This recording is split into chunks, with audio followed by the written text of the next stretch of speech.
मर्जी जी कह रहे हैं कि कभी कभी मासिक धर्म से पहले और कुछ दिनों बाद कुछ चेंजिंग आता है शरीर में ऐसा। तो कह रहे हैं कि काम की अनुभूति होती है महाराज जी, मतलब उसको फिर मेरे जीवन में कोई पुरुष नहीं है, फिर मैं इतना ज्यादा समस्या हो जाती है कि नींद खुलते ही फिर क्रिया हो जाती है, फिर मतलब ये पूरा उसका सिद्धांत भी है, यह है कि मासिक धर्म के एक सप्ताह के बाद जब पवित्र होती है स्त्री तो उसको वेदना होती है, और सिद्धांत भी है। तो अब उसको सहना पड़ेगा। जब पति नहीं है तो व्यभिचार की आज्ञा तो शास्त्र देता नहीं है। फिर राधा राधा राधा राधा रटकर ब्रह्मचर्य धारण करना चाहिए, ब्रह्मचर्य की भावना पुष्ट करनी चाहिए। अब इधर अपने जीवन को इस तरह से बर्बाद करने से तो कोई लाभ मिलेगा नहीं। अगर हम अन्य प्रक्रियाओं को स्वीकार करते हैं तो वो सब निषेध ही हैं, वो हमारे जीवन को नष्ट ही करेंगी। तो हमें लगता है कि या तो पुरुष का वरण कर ले, किसी सदपुरुष का वरण कर ले और अपनी गृहस्थ धर्म से रहे, और या फिर उसको सहन करके ब्रह्मचारी बना रहे। ऐसा नहीं है कि हमारे अंदर जैसा आवेश आया, वेग आया, हम वैसे ही कर लें। फिर तो हम में और पशु में अंतर क्या रह गया? हम मनुष्य हैं। वेग आता है, राधा राधा राधा राधा, शांत भाव, कोई क्रिया नहीं करनी, कोई बस 2-4 दिन में शांत हो गया।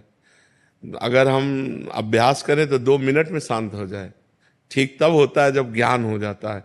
तो खूब भजन करो, ब्रह्मचर्य से रहो, भगवान से रो, कोई इधर उधर की क्रियाएं मत करो। और आजकल जैसे व्यवहार हो रहे हैं कि आज इस पुरुष से कल उस पुरुष से, ये मतलब बहुत गंदी बात है और इससे दुर्गति प्राप्त हो जाएगी। इसमें धर्म नहीं है, बिल्कुल पाप ही पाप आचरण है। बहुत संभल के, बहुत सावधानी से कदम बढ़ाओ, जिंदगी कहीं खतरे में ना पड़ जाए। अगर ब्याह नहीं करना तो ब्रह्मचर्य से रहो, ब्याह करना है तो किसी अच्छे पुरुष का भगवान से प्रार्थना करके, देख समझ करके उसको तब, शरीर को तब देना चाहिए जब आजीवन के लिए व्यवहार हो जाए। शरीर को नहीं देना चाहिए। हम दोस्ती कर सकते हैं, व्यवहार कर सकते हैं, लेकिन व्यभिचार नहीं कर सकते। हम तब तक शरीर को नहीं देंगे जब तक आप हमारी परीक्षा में पास नहीं हो जाओगे। खूब देख समझ करके, सुनकर, और जब शरीर दे देंगे तो आजीवन के लिए दे देंगे। ये डिवोर्स फिवोर्स ये हमारे सनातन धर्म में नहीं है। हमारे धर्म में है, एक बार समर्पित का हाथ मिलाया तो आजीवन निर्वाह किया। पीछे डिवोर्स आदि के शब्द ही नहीं थे। तो हमें लगता है गंदे आचरण करके जीवन को व्यर्थ में क्यों बर्बाद किया जाए, बहुत संयम से रहा जाए। यही तो आवेश है, काम का आवेश, क्रोध का आवेश, लोभ का आवेश, अहंकार का आवेश, यही तो सब पाप कर्म कराने वाले हैं। इन्हीं को तो सहना है। राधा राधा ना सहन हो तो रोज श्री जी का नाम लेकर के, अपने पास जैसे बच्चा है, अब उसका कोई बल तो है नहीं, रो देगा माँ के लिए तो माँ को दौड़ के आना पड़ेगा। तो हमारा बल क्या है? श्री जी है। तो हम जब हम विकल हों, कोई हमें आश्रय, तो हम गंदी क्रियाएं नहीं करेंगे, रो देंगे कि प्रभु आप देख लो।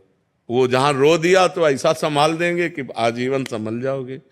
बहुत अच्छे बच्चे हो, अपनी बात कह रहे हो तो इस बात को समझो, इधर उधर की चेष्टाओं में मत फंसना।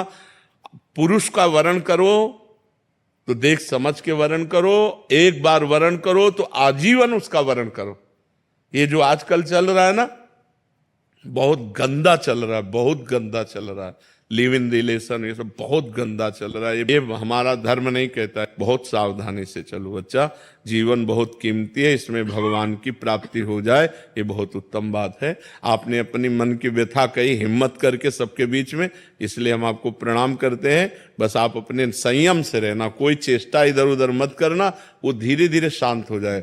जैसे आज हमको 100% जलाया, हम सह गए, तो कल 90% जलाएगा, फिर 80%, फिर धीरे धीरे धीरे धीरे फिर खत्म हो जाता है। बच्चापन से बाबा जी 13 वर्ष की अवस्था से, और जिंदगी में किसी माँ बहन को, पीछे जब गंगा किनारे जवानी पूरी रही, अब तो इसलिए देख रहे हैं कि प्रश्न उत्तर बातचीत सब ऐसा नहीं, पर जिंदगी में हमने ऐसे नहीं देखा।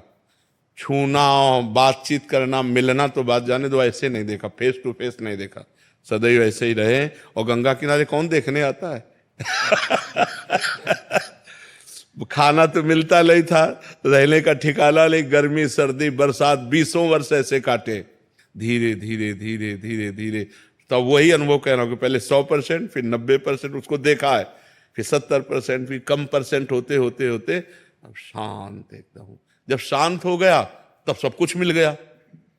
जब शांत नहीं था तो ना खाने का था, ना रहने का था, ना कुछ नहीं था। और जब इच्छा नहीं है तो दुनिया की चीजें तो हम इसलिए कहते हैं कि धैर्य पूर्वक सहो, ये सहना तुम्हें महान बना देगा। गलत आचरण में मत उतरना, ये सबके जीवन में रहता है। कोई ऐसा यहाँ पैदा ही नहीं हुआ भगवान या भगवान के महान भागवतों के सिवा जिसको काम क्रोध ने अपनी चपेट में ना लिया हो। सबको रोना पड़ा है, सब भजन करके आगे बढ़े हैं, सबके ऊपर भगवान की कृपा हुई जो निष्काम हुए हैं। नहीं तो सब पूरा संसार इसी में तो फंसा हुआ है। बहुत धैर्य पूर्वक रहना।